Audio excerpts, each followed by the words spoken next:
Hey everybody, and welcome to episode 44 of the Stitching Between Pages podcast. I'm Robin. You can find me on Ravelry as halfpast92 and on Instagram as medievalisting. And today is Saturday, March 21st, 2020.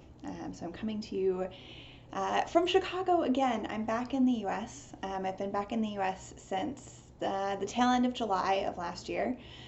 So if you've been following along on this podcast, kind of from the beginning, I am working on a PhD in medieval history, and in Chicago. But last academic year, so academic year 2018-2019, I was in Germany, in the archives doing my research. So I'm back in Chicago. I'm back in my own apartment. I have my cats back. Holly is asleep. I'm sitting on the floor because this was where the best light combined with the most pleasant background could be found.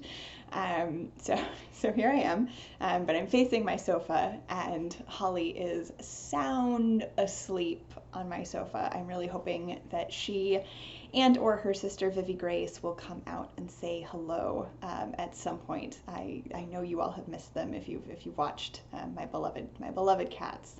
If you happen to be tuning in for the first time, welcome to this very irregular podcast. I used to do, when I started filming this podcast, goodness, was that 2015? 2014? It's been a while. There was a point at which I filmed every other week, but unfortunately I just can't knit enough these days to sort of be able to share. You know, there isn't enough worth seeing every other week these days, and I just unfortunately don't have that sort of time in my schedule anymore to film. I don't edit these podcasts. It's a very, very simple operation, filmed in one take, and uploaded to YouTube for you to enjoy. So, but even still, sort of gathering all my things and making sure I know what I'm talking about as far as patterns and yarns and that sort of information, and then uploading and filming. It takes time, and I sadly don't have the time to sit down and film as regularly as I used to. But anyways, I thought that this might be a really good time to sit down and film a podcast. I'm sure everybody knows, if you're watching sort of shortly after I upload this video, the world is in the midst of a crisis, I think. That's not too strong a word, with coronavirus and the disease it causes, COVID-19. I am not going to dwell on that, because I think that, we all could use distractions. We all could use something really nice and pleasant, and a reminder that, even as our lives have changed really drastically, in a very short space of time for many of us, there are still people out here. We're still, doing our thing and living our lives. And I've found a lot of joy lately in seeing snowdrops and seeing the daffodils starting to come up, and in having my cats around. They are delighted that I am suddenly home all the time. Their lives are really good. We do a lot of sitting on the couch and knitting, and they are loving it. So if you follow me on Instagram, I have been sharing a lot in my Instagram stories of Holly and Vivvie Grace, my two tripod sisters who turned 11 probably a couple weeks ago. They're sort of March kittens, or they were March kittens. They are 11 now, well into the double digits. Anyways, so that's where we are. As I said, I'm not going to dwell on the sort of global situation, but I did want to address it because it's why I've suddenly had a lot of time to knit. Knitting has proved really comforting to me, and I'm guessing to many of you as well. So please, if you don't have your knitting and you don't have a cup of tea or a glass of something cool to drink, or if you're watching this in the evening, a glass of wine, whatever your preferred beverage is, go grab one, grab your knitting, and and sit down because I have a lot to share, and I am not going to, usually I try to film episodes that are roughly an hour long. If this one goes a little longer, I don't think anybody's going to mind. I'm just going to sort of go with it. I have a lot to share.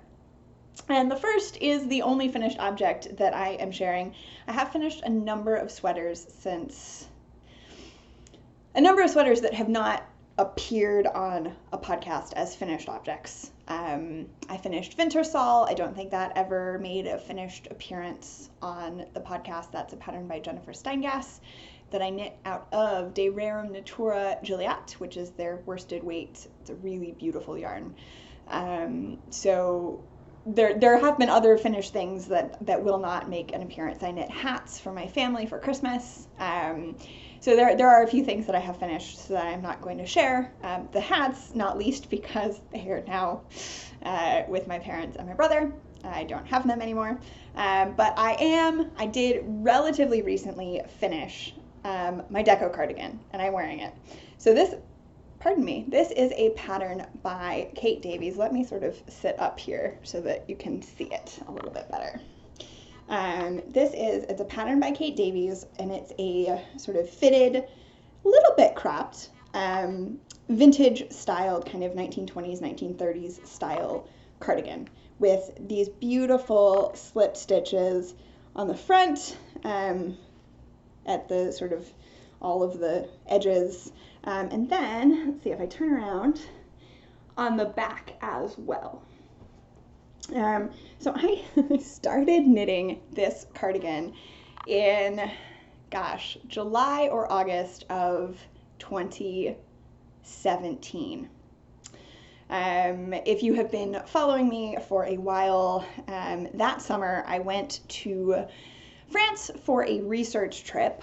So I was in Paris and Troyes for about a month, 5 weeks or so, and then I went to visit lots of friends in the UK who I had not seen at that point for several years. And while we were there, one of my friends and I went to,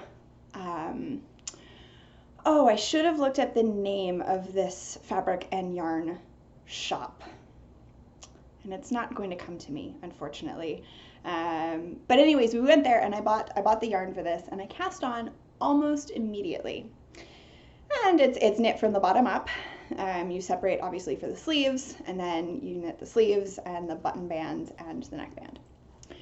So cast on almost immediately, loved it. Knitting went smoothly and well and rapidly, and then I set it down and didn't pick it up for months, and it had half a sleeve, and then I set it down again and didn't pick it up for months, and it had 2 sleeves but no button bands.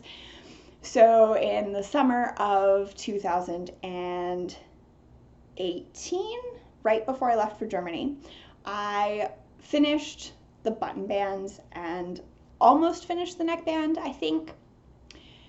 And then it seemed silly to take it with me to Germany to finish, partially because that it's a hand knit sweater. It takes up a lot of space in my, I had very limited, I had 2 suitcases pretty much for the whole year. So it seemed a bit silly to take it with me in its mostly finished state, not knowing what facilities I would have for hand washing hand knit garments. And so I left it with my parents. And then I came back and a little while ago, a couple months ago or a month ago, I pulled it out and said, you know what, it's time to finish this garment, because I do love it. It's definitely more sort of fitted and dressy than things that I have been knitting lately otherwise. But I really love it. So it's designed to be closed with snaps, and then you sew buttons, but the buttons are decorative, right? There's snaps, there's no buttonholes. You can wear it snapped closed. I just like it open because I really love this ribbon. So the ribbon is from a company called Jones and Vandermeer. They sell online. I think they're based in New York City. But they have really beautiful and unique, they have fabric and some yarn, lots of buttons, lots of ribbons, lots of sort of notion-y type things, and a lot of things that I haven't seen anywhere else. The buttons are also from them. They are really beautiful blue glass buttons. Please focus on the buttons. Am I too close? There we go. Really beautiful blue glass buttons, which it's maybe a little bit strange with the red, but I love the combination. I am thrilled with how this turned out. I'm really proud of it.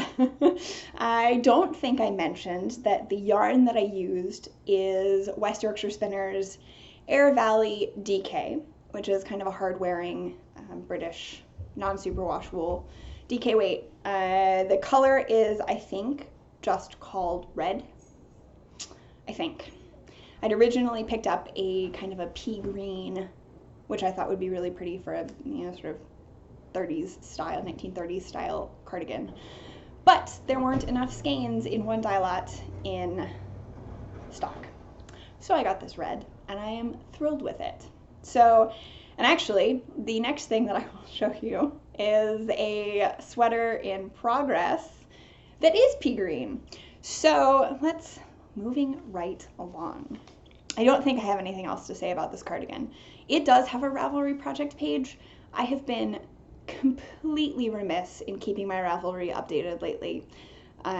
So I also have not done show notes for a podcast episode in a very long time, but maybe I will find the time or make the time to do them for this episode, just because my Ravelry is really out of date.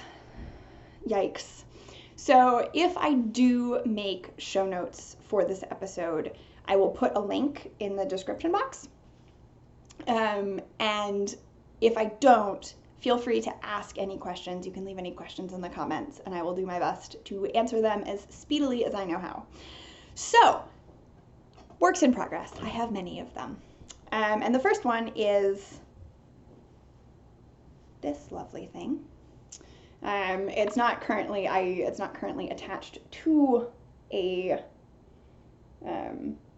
any knitting needles. I finished the body couple days ago, and I decided to give it a quick block, although the way it is creased, you would not know that I did that. This is the Otra pullover, which is a pattern by Ellie of Skein Deer Knits, and it is, I don't want to give too much away because it is a paid pattern. It's not free. But the way that you start, it's knit from the top down. You do obviously the color work in the round, and so you can see that I have steeks for sleeves. Right now it's just kind of a tube with a hole at the top, and then obviously the bottom. So part of the reason that I gave it a little bath was that I wanted to make sure it was as wide as I expected it to be across the shoulders, and really make sure that I measured the depths of the armholes, because once these boys are steeked, that's it. You can't come back from that. So if you follow me on Instagram, you will know I did knit or if you watched the last podcast, actually, I knit a version of the Strange Brew, which is a pattern or sort of recipe, I guess. It's not really a pattern, it's a recipe to design your own colorwork yoke by Tin Can Knits. So I knit one of those, and I steeked that. So I have officially, hallelujah, steeked a garment successfully. It was actually kind of fun. I'm not going to lie, I practiced once on a swatch, and then I felt like I was set, and it went really well. I have worn the cardigan many times, I have washed it many times, and the process was actually really fun. So less stressful than I thought it was going to be. So my plan is to knit the neckband first, and then I know exactly how much yarn I have left, and I can, if I'm worried about running low, which I don't think I should, I have probably about 2.5 skeins left. And I should tell you about the yarn, in fact. The yarn is, and it's actually the same yarn that I used for my Strange Brew cardigan. I loved it so much that I ended up buying 2 additional sweater quantities. So this is the first of those 2 additional sweater quantities. And it is Rama Fennel. Sorry, that's wrong. It's Fennel Rama. No, Rama Fennel. I think that's the right order for these things. Rama is the brand and Fennel is the name of the yarn. And it is a Norwegian, obviously non-superwash, which is best for steeking. If you don't know, it's good to have a yarn that's kind of sticky and woolly. It helps the fibers hold together when they are cut. And the green is colorway 489, a truly thrilling and creative name, if ever I heard one. So I have about 2.5 skeins of this left. And the contrast color is, it's not a pure white, it's a sort of a creamy white, but it is colorway 401. So, and this is what I have left. Plenty. I will use this to do the crochet reinforcements for the steeks. So my plan for this is, as I said, to knit the neckline so I know exactly how much yarn I have left, and then knit the sleeves, and then I will be able to wear it, and I wonder if I can finish it in time to wear it at least once this sort of, we're at the tail end of winter. It's officially spring, actually. But the weather today is cold. It's close to freezing, I believe. It's been above freezing, sort of mid-40s, which is about 8, 9, 10-ish for you Celsius folks, I believe. My conversion skills are shaky. They get better when I'm living somewhere that uses Celsius, and they get dramatically worse when I come back to the US and just think in Fahrenheit, which is what I grew up with, so that's what I know. But anyways, it's been a real, cat hair in my mouth, lovely. I said I don't edit these, sorry. But this was a real treat to knit. I cast on around Christmas time. It's knit top down, I think I said. I don't want to give away anything about this because it is paid for, and it is really ingenious the way that you knit sort of the shoulder area, shoulder girdle. And then the color work was just super, super fun. Not difficult, but really enjoyable. And then lots and lots and lots of just going round and round and round in circles, which was kind of all I've wanted to do for about the past week and a half. You will see there's been a lot of knitting that is not complicated or difficult. But it meant that I probably knit this much, probably had about this much done, and this is, less than a week and a half worth of knitting. I'm not a fast knitter by any stretch of the imagination, so I've sort of really booked it to the end of the body of this garment, and I don't think the sleeves will take long, because the shoulders are, they'll sit sort of here, they won't sit right at my shoulder. So yeah, I'm very much looking forward to finishing this. It was a real pleasure to knit, and the pattern is called Otra, O-T-R-A. So that's that. Let me pause and have a sip of tea.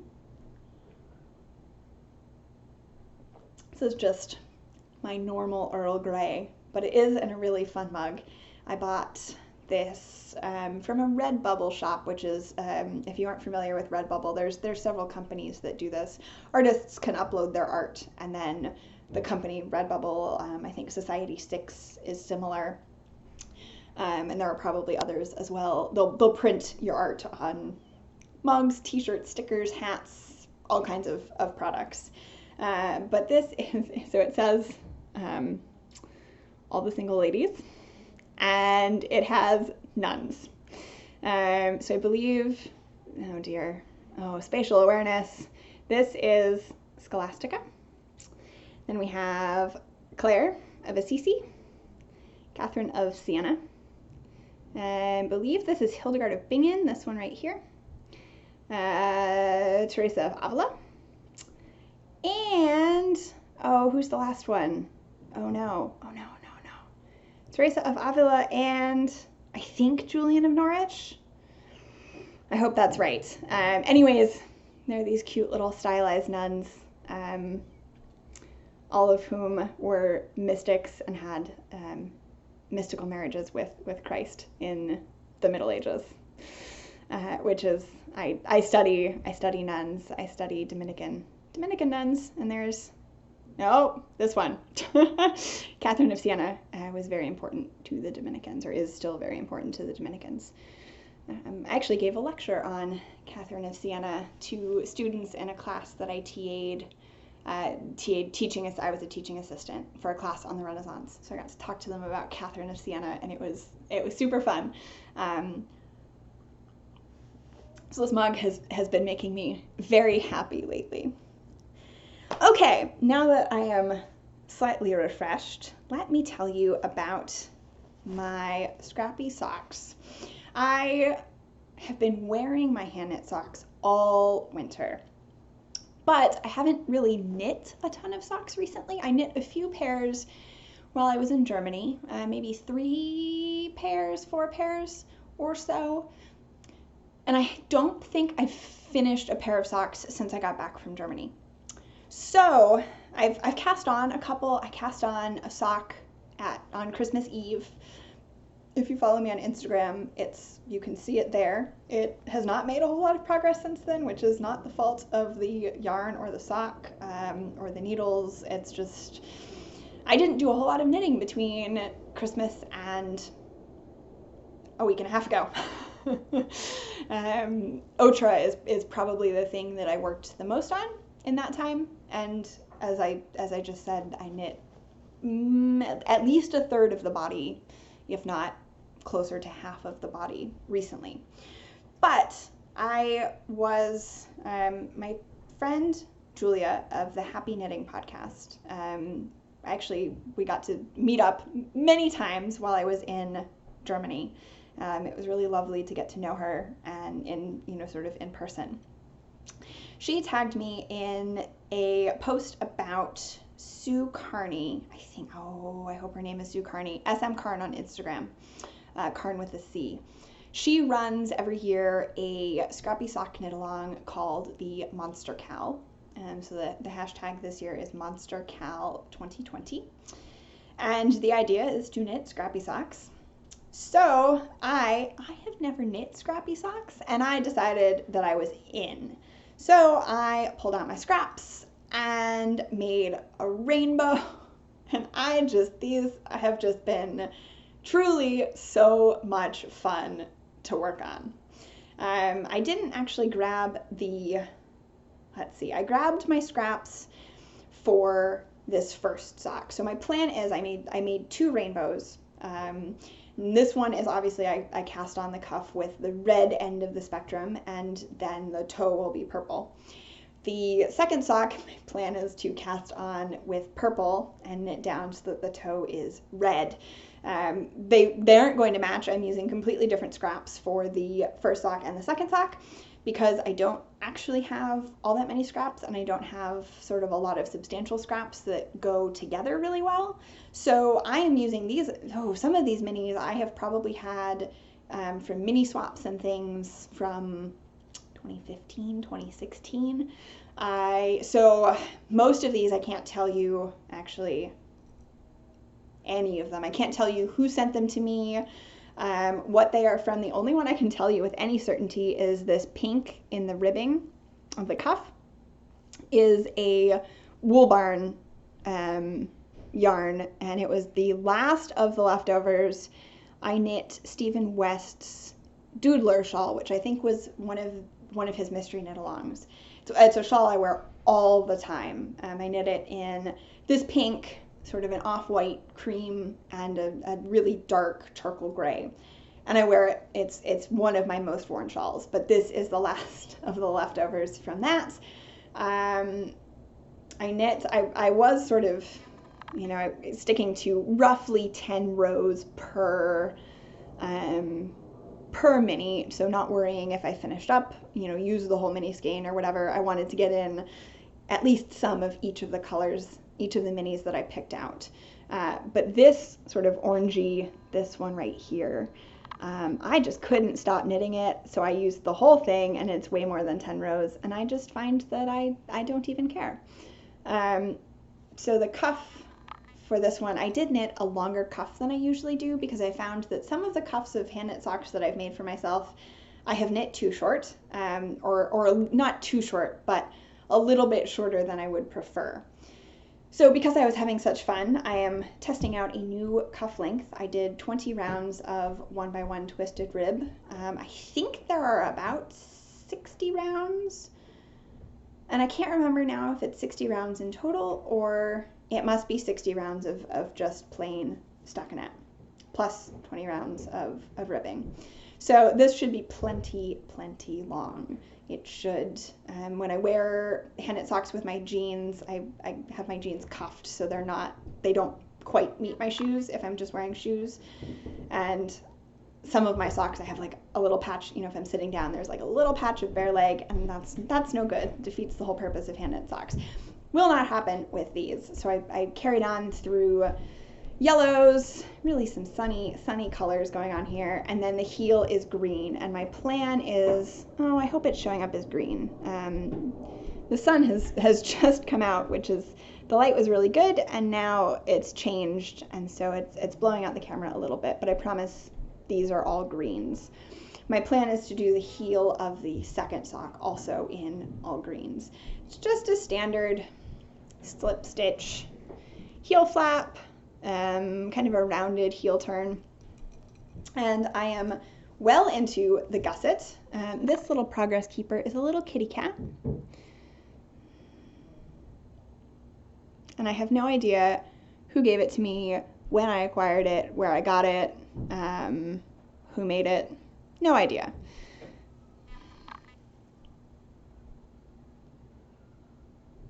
Okay, well, take my word for it. It is a little kitty cat.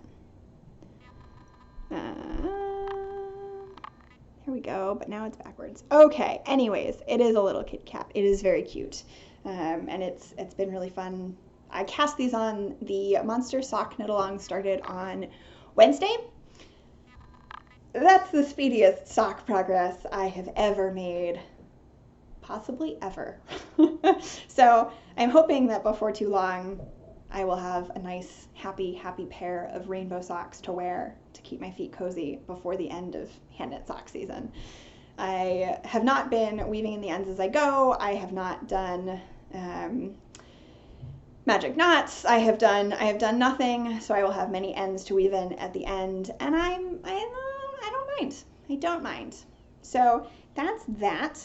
That is my sock in progress. I am sure that I will continue to share progress photos on Instagram. I guess I can show you. I don't always use project bags, but I found this little guy, and I know this was sent to me by a viewer, and I'm really sorry. I can't remember who it was. So if you sent me this little project bag, which is the perfect sock size, and is just two really cute little patterns, please let me know who you are. I would love to know. I'm afraid I've just completely forgotten, and it's a really great little bag for my scrappy socks. So that's that. I keep glancing over at Holly and hoping that she will show some interest. If she doesn't by the end of the podcast, I'll go get her so you can say hello. So I'm glancing down. I did write out show notes.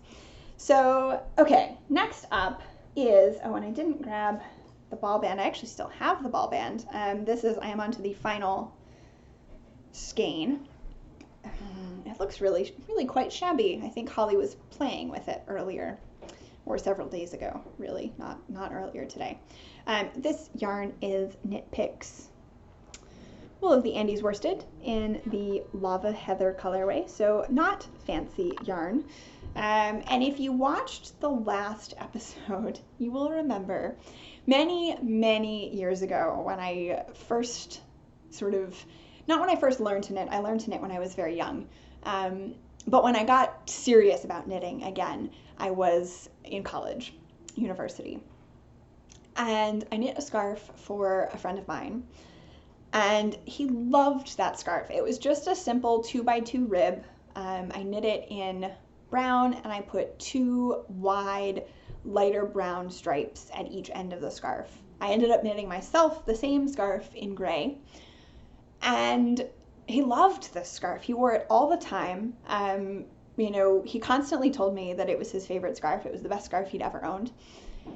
And last May, a little over a year, or a little less than a year ago, excuse me, I saw him. He and his mom and I went to Badminton Horse Trials, which is a big 3-day event in the countryside in the UK. And I was knitting a sock in the back of the car on our way to cross-country day.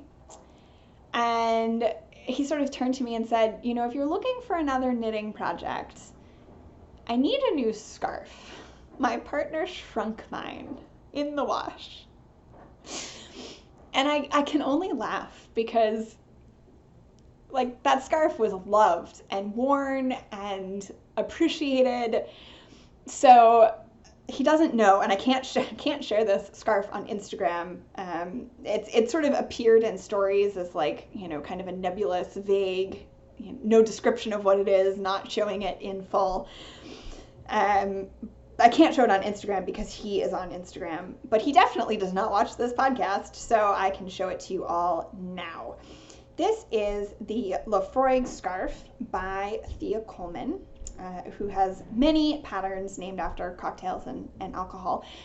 I will tell you the truth. I did double check. I looked up how to pronounce Lafroig. I was pretty sure I knew, and I was right, but I double checked because I thought, oh no, you cannot be filming a podcast and stumble your way through this name, this word. Lafroig is a Scotch, if you don't know. It is spelled LaphrOaig. So there you go, Lafroig by Thea Coleman, and it's a very simple scarf. It is garter rib.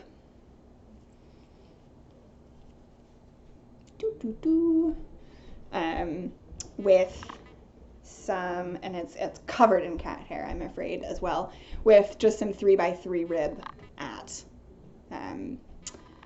each end. So I am on the final skein. This is it. I am nearing the end. This is the other thing that I had been working on between sort of Christmas and now. Christmas and a week and a half ago, 2 weeks ago. So it's not going to make it to my friend lives on the Isle of Man, which is a tiny island halfway between Ireland and Great Britain in the Irish Sea. But it just takes packages. When I visited him one time, I mailed a package from the island to myself in the US, and I despaired. I thought for sure it had been lost after it didn't arrive for a month, 5 weeks. I thought, oh, you just have to resign yourself. I had some fabric and some books in the box, I think, and I thought, you just have to resign yourself. Those things are gone. Then it showed up probably 2 months after I sent it to myself, looking much the worse for wear. Everything inside was fine, but the box was pretty much destroyed. So there's no way that he is going to get the scarf in time to wear it this winter at all. But I would really like to finish it. So it should be. It's wide, which I think is really nice because it's not going to be enormously long.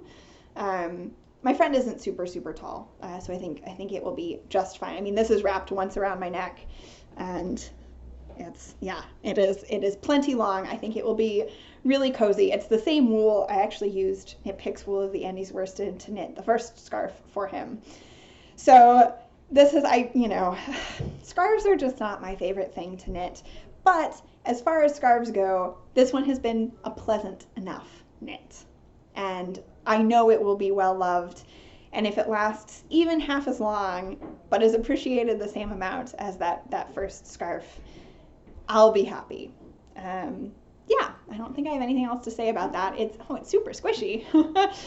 So maybe I'll make that my goal for, I think having a plan is useful right now.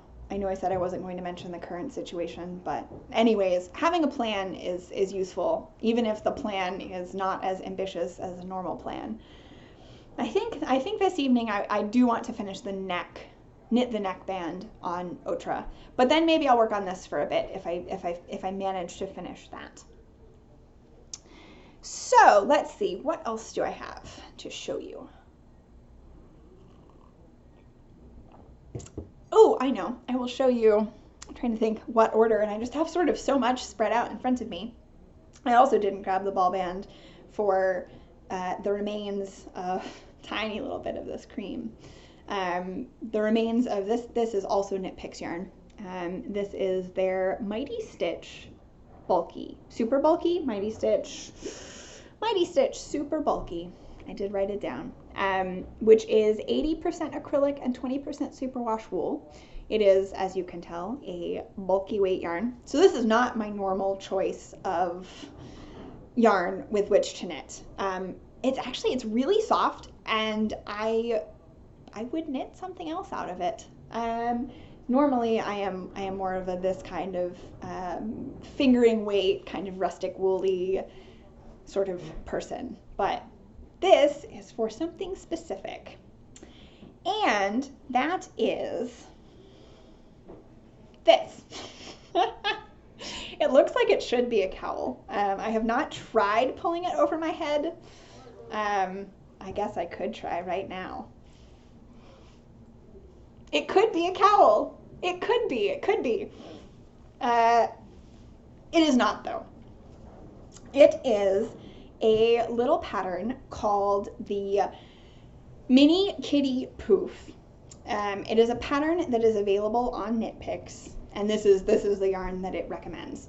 So this will be turned into a little stripy kitty cat.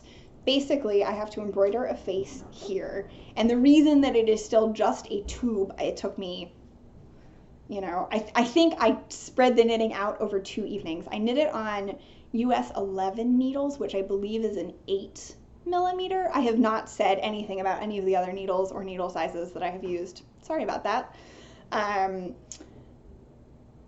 The pattern recommends a US 15, which is a 10mm needle, and I already had US 11's 16-inch circular, and I didn't really want to buy needles, and Knit Picks does not sell a 16-inch US 15 fixed circular. You have to buy, they do sell, I did look, they sell a sort of interchangeable set of bulky tips that are, I think, 11, 13, and 15. And that was too much money to spend. I don't knit with bulky yarn very often. And I think it's going to be plenty big and cute, having been knit on slightly smaller needles. So you embroider a face on the white here, and I haven't done that because I'm sort of anxious about it. That kind of embroidery, lots of satin stitch, making 2 eyes and a little nose, is not my strong suit. There's a little diagram in the pattern of how to do the eyes, and so I will follow that. I just have not done it yet. But once you embroider the face, you sew the bottom closed just with gathers, then you stuff it, and then you sew the top closed, making kind of 2 little ears and gathering it. So it makes a little kitty cat stuffy. So I'm knitting this for a friend for her birthday, which is a week from today, in fact. And so I can't share it on Instagram because she too is on Instagram, but she's not a knitter, and so I can show you this with confidence. And it's just going to be really cute. And it was, I think once it's done, it'll be really cute. And once I just like get over myself and sew the little face on, that I think it will be fun. I just need to get my act together and do it.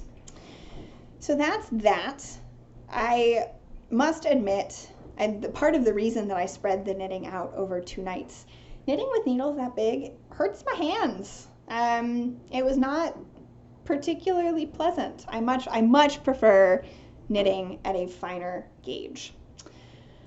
So that's that. Is that all of my knitting? Works in progress. It is not. It is not. I mentioned a little bit earlier that I was in Paris a couple of summers ago, almost 3 years ago now. And while I was there, I went to La Bien-Aimée and got this lovely little project bag there.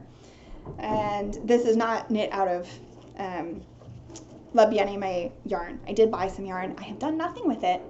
I bought a couple of beautiful skeins of fingering weight yarn, and I have not decided what they want to be yet.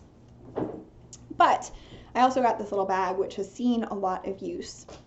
So actually, this is just a international little project in between the project bag and the yarn. I also earlier mentioned my friend Julia, who has the Happy Knitting podcast. You should definitely check her out. She knits really lovely things. And while I was in Germany, she and I and a friend of hers took a trip to the famous Wollmeise yarn shop, which is, if you are in Germany, you probably already know this. If you are going to Germany, it is an easy train ride outside of Munich. It's easy to get to if you don't have a car. So this is I bought so much yarn, and I'm actually going to show you another project with Wollmeise yarn. I had not started knitting anything with it. So these are the first 2 projects with the yarn that I bought, and I have an additional sweater quantity as well. I bought a lot of yarn. But it was a really fun day, and I'm glad to be using the yarn. So this is a skein of their lace weight, which is 100% wool. It's the colorway is Harmonista number 89. And if you aren't familiar, this skein of lace weight, the skeins of their lace weight are 300 grams. They're enormous skeins. So I bought one. This is not all of it. I had to split it into 2. When I caked it up on my ball winder, my ball winder was not sturdy enough to cake up a whole 300 gram skein. So this is a good chunk of it, but not all of it. And it's this really beautiful, don't know if the camera is going to do it justice. That's pretty good. It's a really beautiful kind of dusky rose, it's kind of like an old-fashioned colorway. It makes me think of sort of like the 1900s. I don't know why. I associate colors with times and places in ways that I don't know if they mean anything to anybody else, but they make sense in my head. So this is, once I finished the body of Otra, I thought to myself, you know what would be lovely? More knitting in circles. Just knitting around and around and around and around. So a little while ago, I bought this yarn for this project. This is, here it is, thrilling. It's thrilling.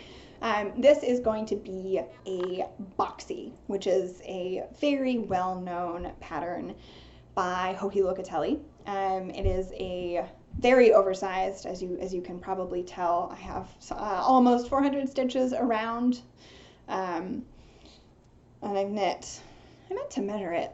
I've knit this much. So I have a ways to go still, but it will be a boxy. It's an oversized, it's designed to be a little bit cropped, and then you knit sort of short sleeves, but because it's so oversized, they kind of are half length or 3/4 length. Depending on how I'm feeling, I might knit the sleeves to be full-length sleeves. I tend to wear full-length sleeves more frequently than 3/4 sleeves. But it is knit. Wollmeise lace is not really a true lace weight. It's more of a light fingering weight. Definitely a heavier lace weight. It's not a particularly fine lace weight yarn. So it is really kind of going to be a transitional season garment. It's not going to be a winter woolly wool garment. So maybe we'll see. I have a lot of body knitting to go before I get to the point of having to make a decision. Where is it? This little guy, I recently refound this little progress marker, which was sent to me, come on, spatial awareness, Robin. Was sent to me years and years and years ago by Maria, who is Ninja Chickens on Instagram. She's lovely, and she sent me some little progress keepers, and this one is a tiny little bird. So there you go. There he is. That's really cute. Okay, thank you for focusing, camera. Good job. So that's that. I don't have a whole lot more to say. It might be years and years before I finish this garment, but for now, knitting around in circles is very soothing. So that's that. Put that back in its project bag. The other Volmisa project that I have, it's not on the go yet.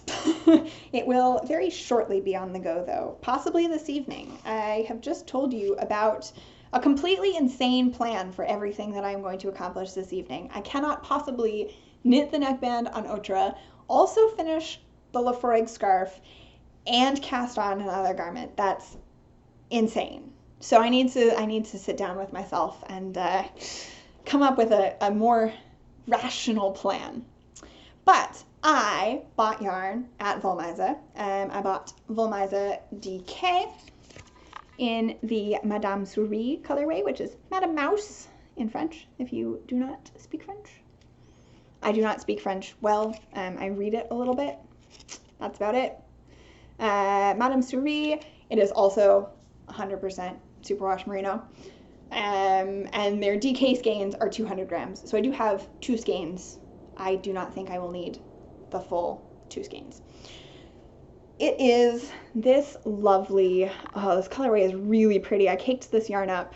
So I caked up the first skein, no problems. Of course, I left the first skein as sitting on my kitchen table, the one that caked up nice. The second skein had a problem, so I have 2 cakes. Anyways, it's this really beautiful sort of purple. It's kind of on the blue side of purple. It's really, really pretty. This is not doing, that's better. It's really pretty. But I bought this yarn to knit the Love Note, which is a Tin Can Knits pattern. It is absolutely everywhere. I am very late to this party, as always. It's knit, it has a lace yoke, and it's knit on, it's knit at a fairly loose gauge. So I've done a gauge swatch, and I have not actually measured. I measured it before I blocked it, before I gave it a little bath, and I was real close to gauge. So I may just go ahead, but I will measure again before I cast on. I have tended in the past to get gauge with the recommended needle size for Tin Can Knits patterns, so I'm hoping that is the case here as well. I believe the recommended needle size is a US 10, and that might be a 6mm needle. Don't quote me on that. Go look at the pattern. They tell you everything on the pattern page on Ravelry has all the information. And if you haven't seen it or haven't already knit it yourself, it's beautiful. It looks great on absolutely everybody. There have been so many wonderful versions. The pattern recommends using a fingering weight and holding it double with mohair. I'm just not super into that. To each their own. I know it's been really popular lately, and there have been lots of beautiful projects that people have knit holding fingering weight yarn and mohair double. Creates this halo. It's just not my style. So I'm knitting with the DK weight yarn, and here's my gauge swatch, and hopefully soon I will have something to show you, perhaps over on Instagram. Everybody also says that it flies off your needles, so perhaps I'll have a sweater to show you. Who knows? We'll find out. We'll find out. Time will tell. Time will tell. So let's see. Let me tell you about this beauty that has been sitting behind me. This was my Christmas present. Let's see, I don't really want to move my camera. I will lift it up. It is a Woolmaker's Bliss spinning wheel. I got a spinning wheel for Christmas. Oh, and I have not done a whole lot with it, but I did pull it out a couple days ago and finished the first thing that I spun on it and started a second spinning project. It's just a really soothing thing to do. So I have done, Robin, you can't also add spinning to your list this evening. Maybe I will spin tomorrow. So if you aren't familiar, the Bliss is it's ingenious. It's basically a flat pack spinning wheel. It's basically like IKEA. It came in a box, a big box, but sort of a flat box. And I got it before Christmas, but I opened the box and put it together after Christmas because it was a Christmas present. And so I built it, and it's been really fun. It's also very affordable compared to other spinning wheels, which was very appealing, obviously. I've done some spinning on a drop spindle. I've spun a couple of, these two are hand spun by me on a drop spindle, and I've spun a couple of things that I've knit a hat out of my hand spun, I've knit a cowl out of my hand spun, but I had not picked up a drop spindle in months, definitely, years probably. So I didn't want to, invest in myself or ask for Christmas a spinning wheel that cost, $600. So from that perspective, super appealing. Mine is a single treadle, but they also have a double treadle. And they come from Holland, I think, the Netherlands. I think it's a Dutch company. So the first thing that I spun was 2 ounces of merino in the plum colorway. I'm going to show you this tag. Unfortunately, I don't think this company is still, $5 is like a song. The company is Wolverine Fibers, Wolverine with 2 O's. And unfortunately, I don't think they're dying any longer. I got this fiber and the fiber that I'm currently spinning at Vogue Knitting Live Chicago in 2015, October of 2015. I've had this for so long. So anyways, here's what I spun, and it was a learning curve. Learning to use the wheel, reminding myself how to spin, and I'm still very much a novice spinner, even on a drop spindle. But you know what? There are parts of this yarn that I am actually very proud of. I think they look pretty good for, early attempts. So that's that. I have no idea what I'm going to do with this. It's just going to hang out for a while, at least to begin with. And what I'm currently spinning is from the same people. I seem to remember they were an older husband and wife team. Partially, I'm guessing because this handwriting reminds me of my grandparents' handwriting. I could be totally wrong about that. But this is 2 ounces of Corriedale in the periwinkle colorway. So here's what I have left. Not much at all. Could probably finish this in an evening. And let's see here. Too many things around me. There's what I've done so far. Yeah, I don't think I have much more to say about it.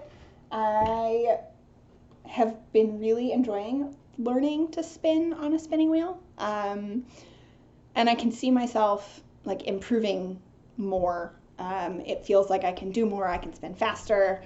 And it's been really fun, and I'm glad that I pulled it back out. Oh, Holly is awake. Hello, cat.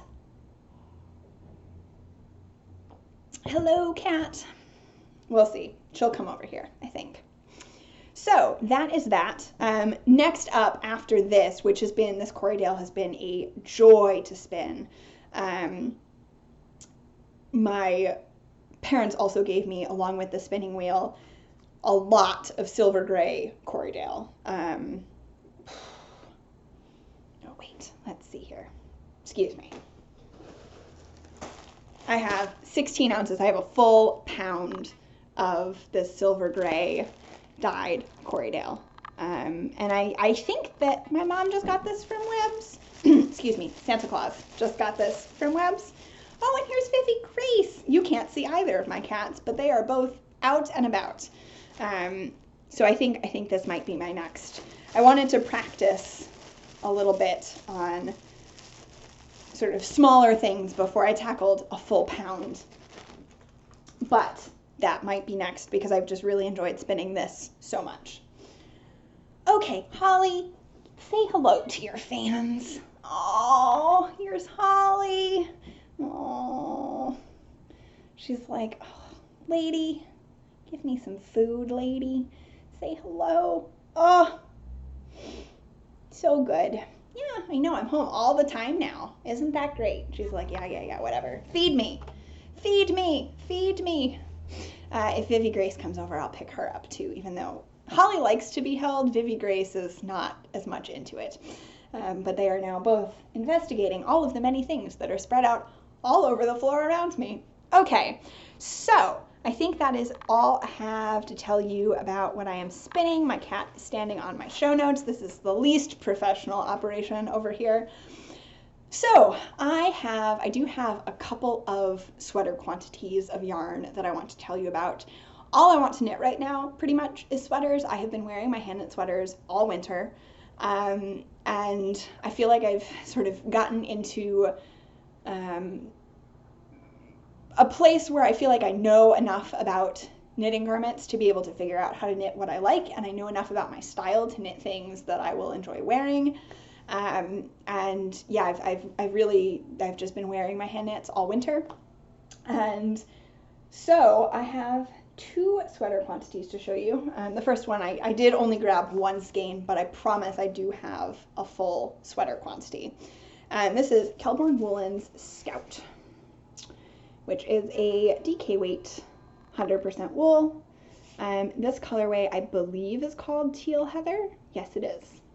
And it's this really pretty, it's definitely it's a little bit more green than it's showing up on my screen, but not much. It's definitely on the blue end of the teal spectrum.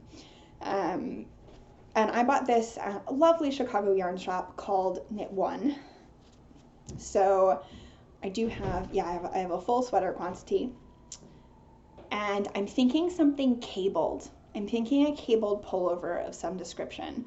I did, when I first bought this, I posted a picture of the yarn in my Instagram story and asked for suggestions, and I did take a screenshot of the suggestions that were sent to me, and there were some really good ones.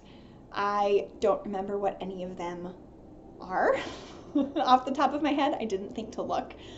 So yeah, if you have more suggestions for cabled DK weight, maybe sport weight sweaters, feel free to let me know, because this is, I don't think, too far distant from being on my needles. Love Note is definitely up next, and I do want to finish Otra before I cast on an additional sweater. Having 3 sweaters on the go at once feels extremely extravagant to me, and if I have any more than that, I don't think I will make progress on any of them, which is no good. So Otra is my goal to finish. Boxy is going to be on the needles as long as it is on the needles. I am in no hurry to finish it. So that's that.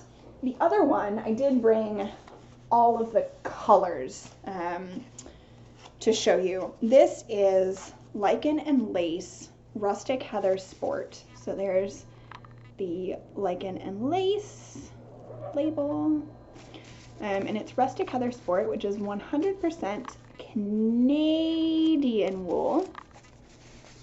Man, the sun is really out. When I started filming, it was kind of gray, and now the sky is blue.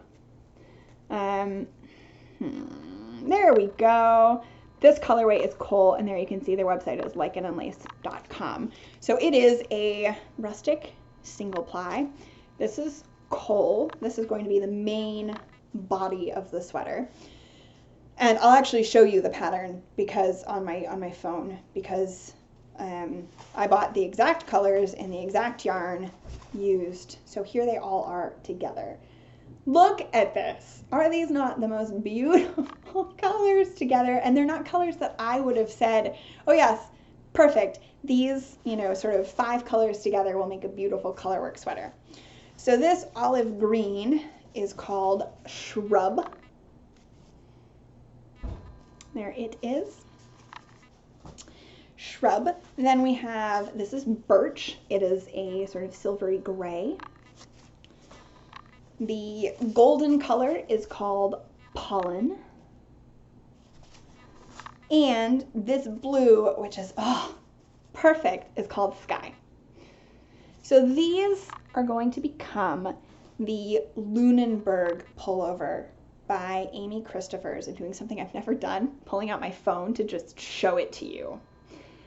Same exact colors. I saw this on Ravelry or Instagram, and I fell in love. I was like, I want that exact garment for myself. It's beautiful. I knit Wintersal while I was in Germany. I mentioned that earlier. It is, that's a pattern by Jennifer Steingass. And that was the first time I had knit a stranded colorwork yoked sweater for an adult. I'd knit one for a baby previously, or child. And I loved everything about the process. I loved the colorwork, and I wear that sweater constantly, or well, it's now going to be soon much too warm to wear a worsted weight sweater, but I wore it constantly on cold days once I had blocked it. So I'm looking forward to knitting another stranded colorwork sweater, yoked sweater, and I rarely do I see a pattern on Ravelry and think, I need exactly that. Usually I want my own colors, or I substitute yarns. But this one, I just wanted exactly this combination one more time, because it's just, oh, it's beautiful.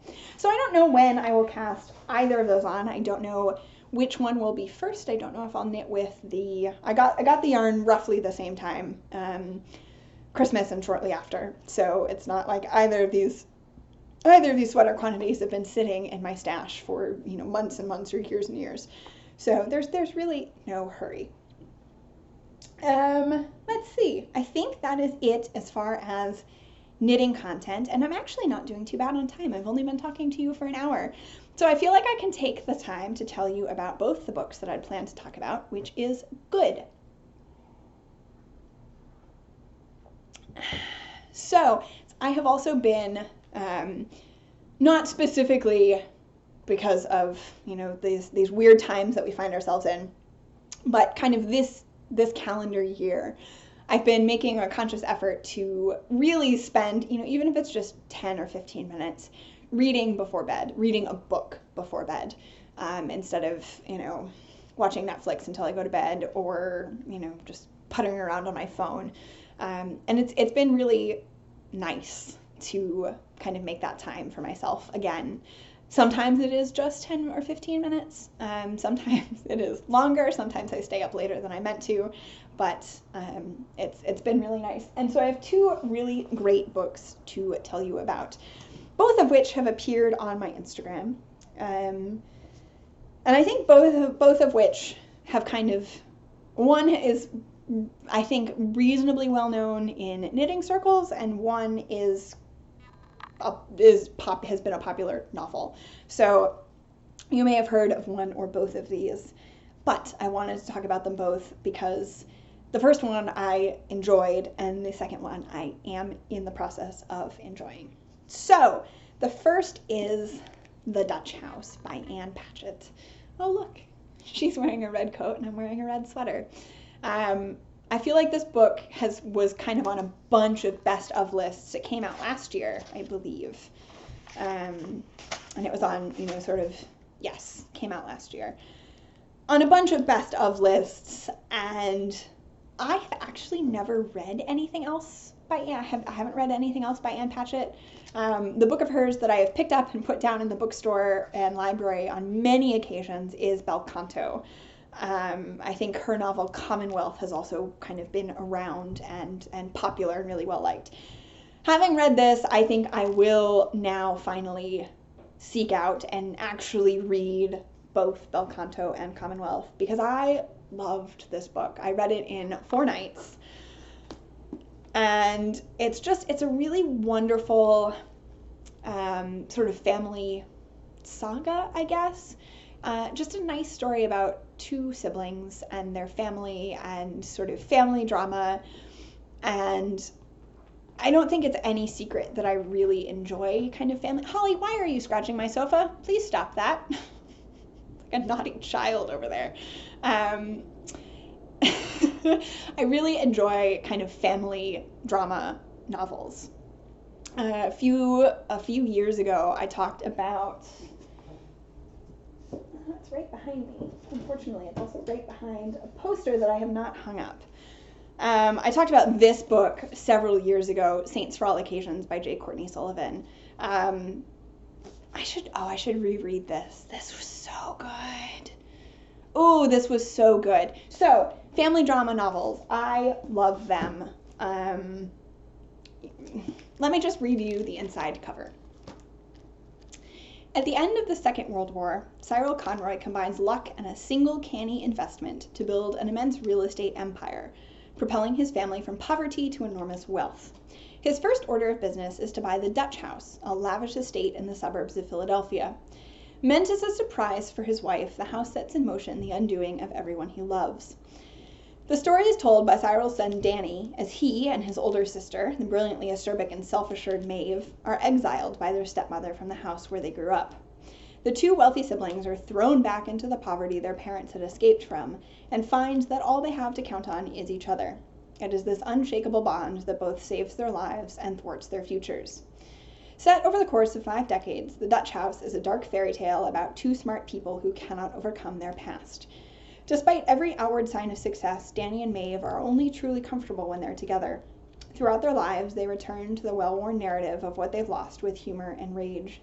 But when at last they're forced to confront the people who left them behind, the relationship between an indulged brother and his ever-protective sister is finally tested. The Dutch House is the story of a paradise lost, a tour de force that digs deeply into questions of inheritance, love, forgiveness, how we want to see ourselves, and who we really are. It is filled with suspense, and though you may read it quickly to discover what happens, Danny and Maeve will stay with you for a very long time. And I think that's true. I told you I read it in 4 nights. Absolutely gobbled it. And I think I will be thinking about it for a while. I got my copy from the library. I might buy it.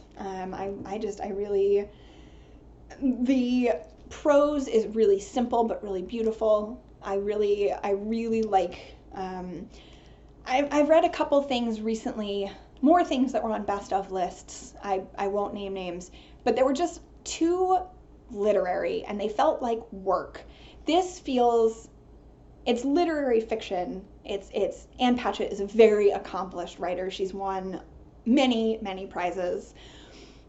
But it never felt like work. It just felt like I was, kind of losing myself in this world and these people's lives. And Danny and Maeve have kind of found their place in my heart. This was really, really good. If you want something that is, to kind of slip into another world, but not feel like you're having to work for it, I really highly recommend The Dutch House by Ann Patchett.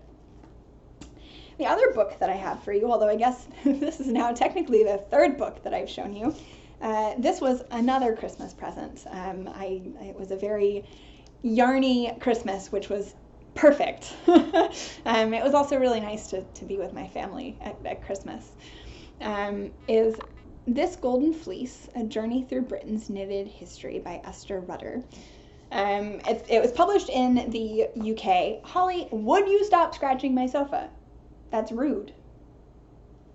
Anyways, I'm not sure if my parents might have gotten it from Amazon, but I believe that the Woolly Thistle stocks it as well. So, you know, if you're looking to support a small business right now, she might have copies. I don't know. I didn't look, but that would be an option for obtaining it.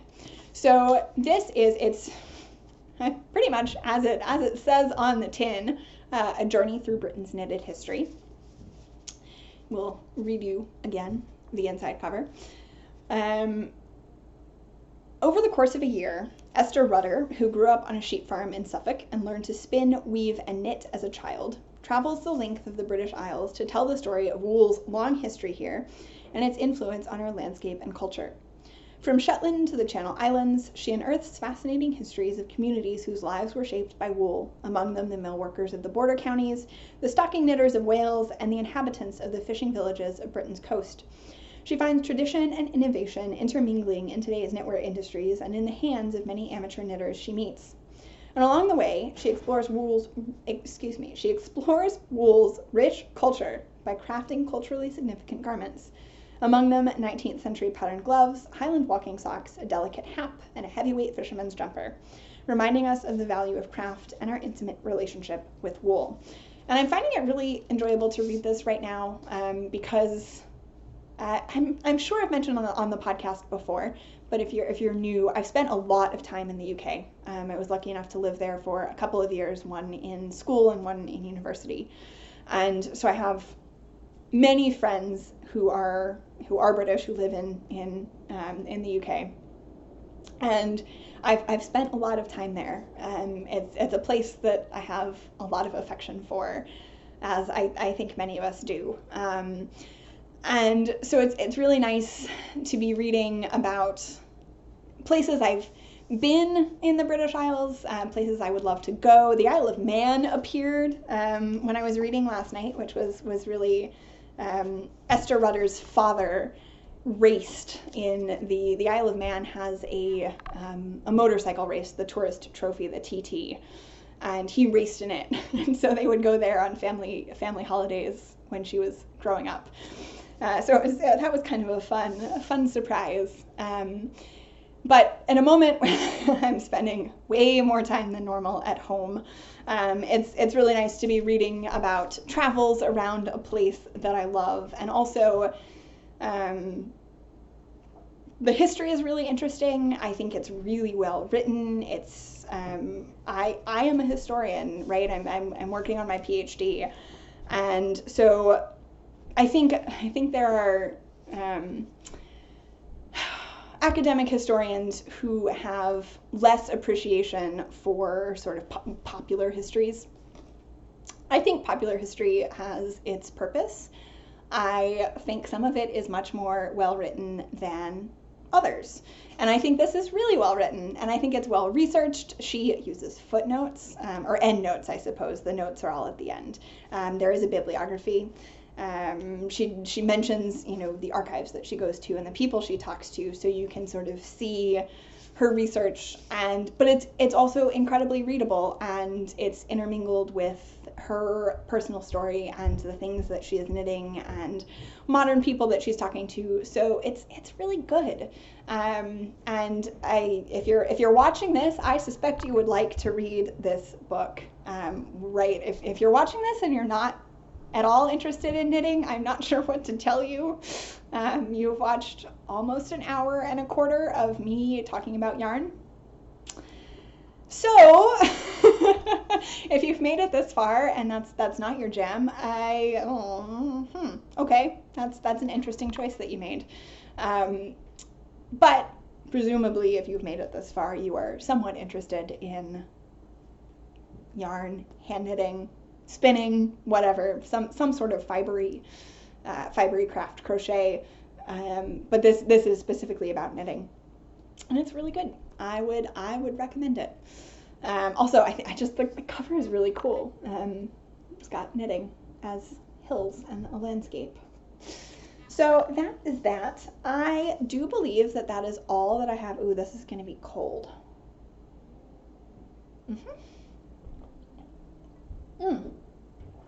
Gross. Cold tea. I let 2 cups of tea get cold yesterday, which was extremely disappointing each time I picked up the mug and realized I had let the entire cup of tea just go cold. I mean, I microwaved it. I'm not going to dump a perfectly otherwise good cup of tea down the drain.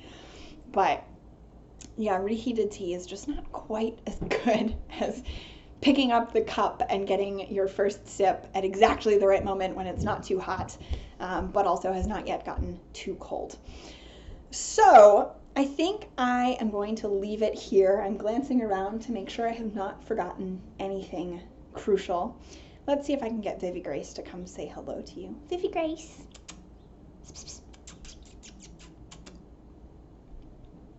She's like, no, I'm sitting in the sunshine. I am extremely comfortable.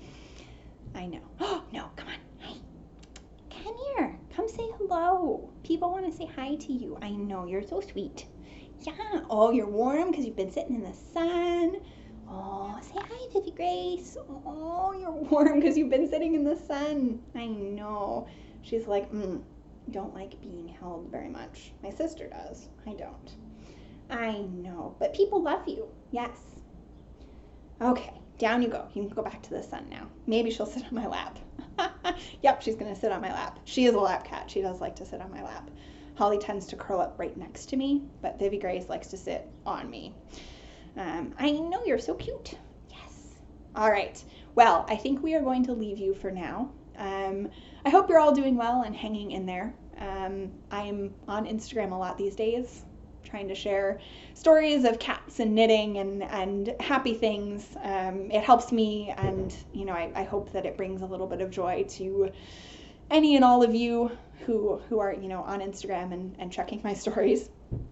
I will keep you posted on my scrappy socks and my love note and my Otra, and I'll probably share some things that I'm cooking. And yeah, that's where things stand right now. Let me know how you're doing, and thanks for watching.